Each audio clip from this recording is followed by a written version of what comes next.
Glória a Deus, louvado seja o nome do Senhor Jesus. Hoje estamos entrando aqui em Marcos capítulo 14. Eu sou a evangelista Patrícia, deixa o seu like, deixa o seu comentário.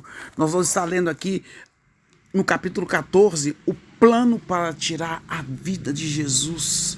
Jesus é ungido em Betânia, o pacto da traição. Os discípulos preparam a Páscoa. O traidor é indicado. A ceia do Senhor, Pedro é avisado. Jesus no Getsemane, Jesus é preso. Jesus seguido por um jovem, Pedro nega Jesus. Isso tudo aconteceu no capítulo 14. Então aqui houve um plano para tirar a vida de Jesus, né? 2 dias para a Páscoa e a festa dos pães asmos, e os principais sacerdotes e escribas procuravam como prender a traição e matá-lo, pois diziam, não pode ser durante a festa para que não haja tumulto entre o povo. E Jesus, ele é ungido em Betânia. Estando ele em Betânia, reclinado à mesa em casa de Simão, o leproso, veio uma mulher trazendo um vaso de alabastro com um preciosíssimo perfume de nardo puro, e quebrando o alabastro, derramou bálsamo sobre a cabeça de Jesus. Indignados, alguns entre si diziam, por que esse desperdício de bálsamo? Porque este perfume poderia ser vendido por mais de 300 denários e dar-se aos pobres. E eles murmuravam contra ela. Jesus foi e falou, deixe-a, porque pobres vocês vão ter todos os dias, mas ela praticou uma boa ação para comigo, porque ela fez o que pode, antecipou a ungir-me para a sepultura. Em verdade vos digo, onde for pregado em todo mundo o evangelho, ela será lembrada por causa dessa unção. Aí depois houve o pacto da traição. Judas Iscariote, um dos 12, foi ter com os principais sacerdotes para lhes entregar Jesus. Ele, ouvindo, alegraram-se e lhe prometeram dinheiro. Nesse meio tempo, buscava Judas uma ocasião para entregar Jesus. Os discípulos preparam para a Páscoa, no primeiro dia da festa dos pães asmos, quando se fazia o sacrifício do cordeiro pascual, disseram-lhe seus discípulos, onde quer que vamos fazer os preparativos para a festa? Então enviou dois dos seus discípulos, dizendo-lhe, ide à cidade e vos sairá ao encontro um homem trazendo um cântaro de água. Segui-o e dizei ao dono da casa, onde ele entrar, que o mestre pergunte, onde é o meu aposento no qual hei de comer a Páscoa com meus discípulos? E ele vos mostrará um espaço, um cenáculo, um espaço cenáculo mobiliado e pronto, ali fazer os preparativos. Saíram, pois, os discípulos, foram à cidade e, achando tudo como Jesus tinha feito, prepararam a Páscoa. Aí acontece o traidor, né? Traidor é indicado. Durante lá, ao cair da tarde, foi com os 12, quando estavam à mesa e comiam, disse Jesus, em verdade vos digo que um dentre vós que come comigo me trairá. E eles começaram a entristecer-se e dizer-lhe, um após o outro, porventura sou eu, porventura sou eu. E ele falou, é um dos que mete a mão comigo no prato, pois o Filho do Homem vai como está escrito, o seu aspecto, pois o Filho do Homem vai como está escrito a seu respeito. Mas ai daquele que por intermédio de quem o Filho do Homem está sendo traído, melhor lhe fora não ter nascido. Aí acontece a ceia do Senhor. Enquanto eles comiam, tomou Jesus o pão e abençoou, o partiu e deu, dizendo, tomai, isto é o meu corpo. A seguir Jesus pegou o cálice e, tendo graças dado graças, o deu aos seus discípulos, e todos beberam dele. Então lhes disse: isto é o meu sangue, o sangue da nova aliança, derramado em favor de muitos. Em verdade vos digo que jamais bebereis do fruto da videira, até aquele dia que eu hei de beber novo no reino de Deus. Tendo cantado um hino, saíram para o Monte das Oliveiras. Aí Pedro é avisado, né? Que Pedro falou que nunca ia trair Jesus. E Jesus falou assim: antes que o galo cante 3 vezes, você vai me trair. E Pedro falou que jamais ia trair ele. E Jesus falou: em verdade vos digo que hoje, esta noite, antes que 2 vezes cante o galo, tu me negarás 3 vezes. Mas ele insistia que não ia fazer isso. Jesus agora está no Getsemane. Então foram a um lugar chamado Getsemane. Ali chegado, disse Jesus a seus discípulos: assentai-vos aqui enquanto eu vou orar.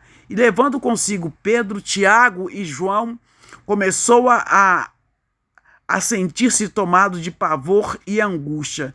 E lhes disse: a minha alma está profundamente triste até a morte. Ficai aqui e vigiai. E adiantando-se um pouco, prostou-se em terra e orava para que, se possível, fosse poupada aquela hora. E dizia: Abba, Pai, tudo é possível, passa de mim esse cálice, contudo não seja o que eu quero, e sim o que tu queres. Voltando, achou eles dormindo, e ele falou: não pudeste vigiar nem 1 hora? Vigiai e orai para que não entreis em tentação. O espírito, na verdade, está pronto, mas a carne é fraca. Retirou-se outra vez para estar orando. Voltando, achou de novo os discípulos dormindo, porque os seus olhos já estavam pesados e não sabia o que lhe responder, né? E veio pela 3ª vez e disse-lhe: ainda dormis e repousais? Basta, chegou a hora. O Filho do Homem está sendo entregue nas mãos dos pecadores. Levantai-vos e vamos. Eis que o traidor se aproxima.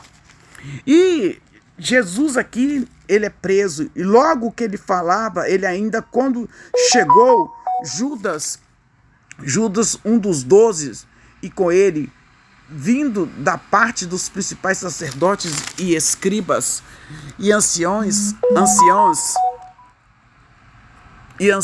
ele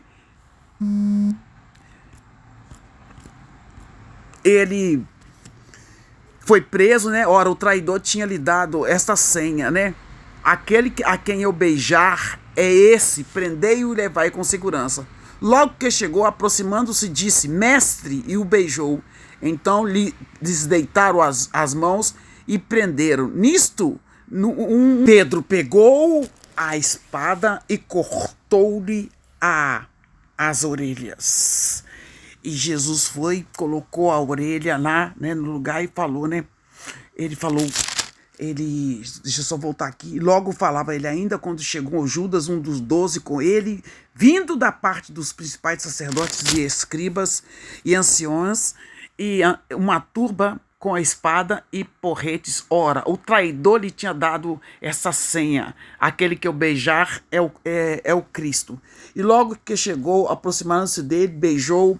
Eles pegaram e prenderam ele. Nisto, um dos circunstantes, né, é o Pedro, lógico, que aqui não fala Pedro, mas no Mateus fala, sacando da espada, feriu o servo do sumo sacerdote, cortou-lhe a orelha. E disse-lhe Jesus: saíste com espadas e porretes para prender-me como um salteador? Todos os dias eu estava convosco no templo ensinando e não me prendeste, contudo é para que se cumpra as escrituras. Então, deixando-o, todos fugiram. Jesus, seguido por um jovem, né? Jesus seguia um jovem coberto unicamente com o lençol e lançaram-lhe mão, mas ele, largando o lençol, fugiu desnudo. Todos fugiram. Jesus agora está perante o sinédrio. e levaram Jesus ao sumo sacerdote, reuniram todos os principais sacerdotes, os anciãos, os escribas. Pedro seguia-o de longe até o interior do pátio do sumo sacerdote e estava sentado entre os serventuários. Acaram Jesus ao sumo sacerdote, reuniram-se todos os principais sacerdotes, os anciãos e os escribas. Pedro seguira-o de longe até o interior do pátio do sumo sacerdote e estava sentado entre ele os serventuários, esquentando ao fogo. E os principais sacerdotes, todo o sinédrio, procurava algum testemunho contra Jesus para o condenar à morte e não achavam, pois muitos testemunhavam falsamente contra Jesus, mas os depoimentos não eram coerentes. E levantando-se alguns testificavam falsamente, dizendo: nós o ouvimos declarar: eu destruirei este santuário edificado por mãos humanas, e em 3 dias construirei outro, não por mãos humanas. Nem assim o testemunho deles era coerente. Levantando-se o sumo sacerdote no meio, perguntou a Jesus: nada responde ao que este depõe contra ti? Ele, porém, guardou silêncio e nada respondeu.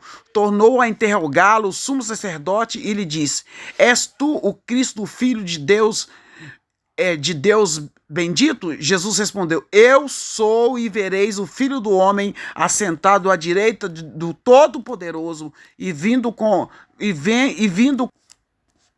Então o sumo sacerdote rasgou as suas vestes e disse: blasfêmia, blasfêmia, que vos parece? E todos julgaram o réu de morte, puseram-se alguns a cuspir nele, e cobriu o rosto dele de tanto cuspe, e a dar-lhe murros, e dizer-lhe: profetiza. E os guardas esbofetearam, deram bofetada nele. Gente, e agora acontece, no final do capítulo 14, Pedro nega Jesus. Estando Pedro embaixo no pátio, veio uma das criadas do sumo sacerdote, vendo Pedro que se aquentava perto ao fogo, e ele falava assim: tu também estava com Jesus Nazareno. Mas ele negou: não conheço, nem compreendo o que dizes. E saiu para o alpendre, e o galo cantou. E a criada, vendo-o, tornou a dizer: este é um deles. Mas ele outra vez negou. Pouco depois que ali estava, disseram a Pedro: verdadeiramente és um deles, porque também tu és o Galileu. Ele, porém, começou a praguejar e jurar: não conheço esse homem de quem falas. E logo o galo cantou pela segunda vez. Então Pedro se lembrou da palavra que Jesus lhe dissera: antes que o galo cantasse 2 vezes, antes que 2 vezes o galo cante, tu me negarás 3 vezes. E caindo, como Pedro chorou porque negou Jesus. E quantas vezes, através das nossas atitudes, nós temos negado Jesus. Porque para fazermos a vontade do Senhor, nós temos que estar lendo a palavra todos os dias. Pedro chorou quando o galo cantou.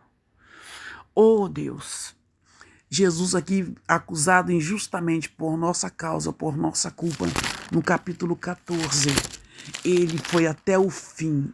Ele levou sobre si as nossas dores e as nossas enfermidades. Ele levou sobre si as nossas dores. Ele foi acusado injustamente. O plano de tirar a vida de Jesus foi por você e por mim.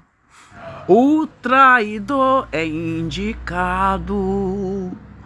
A ceia do Senhor foi feita e Pedro foi avisado. Jesus no Getsemane levou Pedro, Tiago e João, mas eles dormiram e Jesus é preso.